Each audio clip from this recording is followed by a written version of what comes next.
Can I welcome far left, Felipe Faro is the Chief Executive of Santos, responsible for the transfer of Neymar to Barcelona, which was probably one of the most important, well, probably will be the most important summer transfer of the summer. We have Creus Moreira from Wisely. Carlos, would you mind just saying what Wisely is? We are a cybersecurity company, Swiss cybersecurity company, very much involved into protecting the internet and to also monetizing new business models on the internet. Okay. Next to him is Sir Martin Broughton, very well known in the UK as chairman of the British Airways.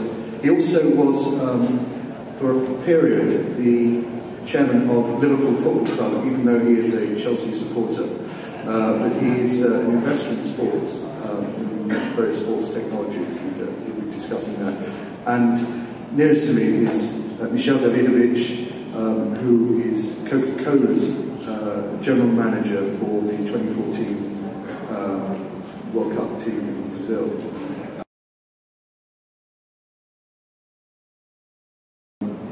Asking, Carlos, you'll talk a little bit about the Barcelona app and the one you are doing now in Brazil, but this is a way of trying to get fans closer to what? The club, the players? Please don't say both. It actually first is the player. I mean, we're working in a social environment where celebrities is all about. I mean, Facebook, for instance, Messi has 60 million fans on Facebook. Ronaldo might have something like 70. But this relation is being monetized by Facebook, neither by Ronaldo, neither by Messi, despite the fact that it's the club paying for everything. So the image rights belongs to the club or the player, but bad news is that Facebook is monetizing it. So the good news is that technology allows you to monetize directly. I mean, we have 6 billion mobile phones now around the world. Developing countries actually has the highest penetration, so technology is not anymore an obstacle, it's actually an enabler. And there's absolutely no reason why fans around the world now with their single mobile can follow the celebrity. What happens is that Facebook also is a B2B and a B2C, so we can say that the club relation is a B2B relation and the celebrity of the player is a B2C relation. But the money is on B2C now.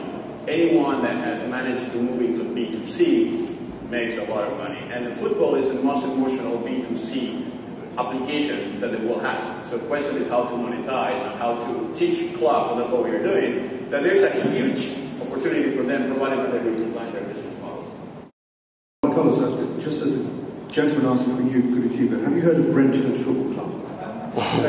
Brentford Football Club. Brentford. Brentford is, it's near where I live, it's in West London. It's a club which is in the 3rd tier, so you've got Premier League, Championship, and the 1st division, and this is where Brentford is. And it's a small club. It has about, what do you say, Martin, about 12,000 gates, or 8,000? I'd say more like 8. 8,000. If they came up to you and said, could you please do a deal with us to do a Brentford app, what would you say to them? Absolutely, I will, because I see that as a consumer ecosystem. So at the end of the day, it's like the reason why we just cut a deal with Flamingo. Flamingo has 40 million fans, but maybe in the database they have now 1 million registered fans. It's a small community. But Flamingo is a huge brand in Japan. So what we need to study is the impact of creating leadership. I'm going to stop you there, Carlos, because we know that Flamingo is a huge brand. But the point is, has Brentford got any chance of becoming a huge brand? It's like sometimes blockbuster movies or niche movies, you have an audience for that. There are people that are willing to access and download an app, and then it's the cloud marketing team to put the right emotion into that brand. So brands, soccer brands are not necessarily related to the number of fans you have. It's their capability to be able to promote the brand. And in China, I know that there are a lot of people and they are just downloading very interesting apps because the brand is known without even knowing how large the fan base is. So it's an emotional brand promotion.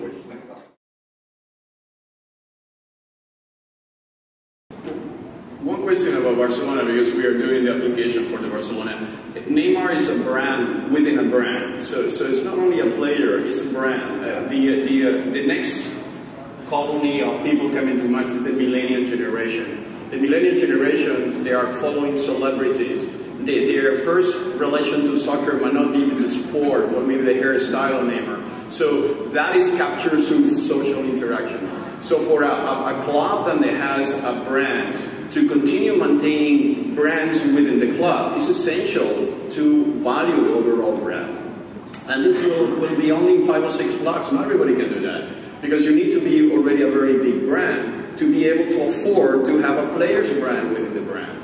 And the good news on the monetization is there, because they know how to sell that. Okay.